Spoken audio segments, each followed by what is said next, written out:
জাতীয় নাগরিক পার্টির এনসিপির দক্ষিণ অঞ্চলের মুখ্য সংগঠক হাসনাত আবদুল্লাহ বলেছেন, ত্রয়োদশ জাতীয় সংসদ নির্বাচন ও গণভোটকে কেন্দ্র করে প্রশাসনের আচরণ একপাক্ষিক হলে নির্বাচনের কোনো প্রয়োজন নেই। সোমবার ৫ জানুয়ারি সকালে শহীদ শরীফ ওসমান হাদির কবর জিয়ারত শেষে আজাদির যাত্রায় প্রাক্কালে সাংবাদিকদের এসব কথা বলেন তিনি। হাসনাত বলেন, বিএনপি যদি গণতন্ত্র রক্ষা করতে চায় তাহলে প্রশাসনের নগ্ন আচরণের বিরুদ্ধে তাদেরও কথা বলতে হবে। এ সময় দলটির মুখ্য সমন্বয়ক নাসির উদ্দিন পাটোয়ারি বলেন, প্রশাসন বিএনপির দিকে হেলে পড়েছে।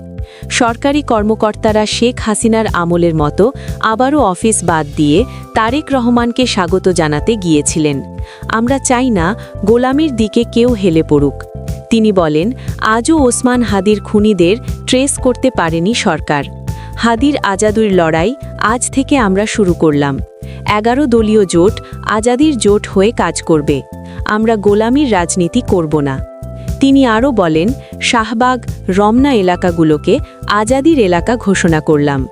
এই এলাকায় কোনো সন্ত্রাসী, চাঁদাবাজি গ্রাহ্য করা হবে না। হাদির আজাদির লড়াই জারি রাখব আমরা। এক প্রশ্নের জবাবে নাসির উদ্দিন বলেন, প্রচারে শুধু আজাদির প্রচারণা হবে। এখানে শাপলা কলির কোনো বিষয় সামনে আসবে না।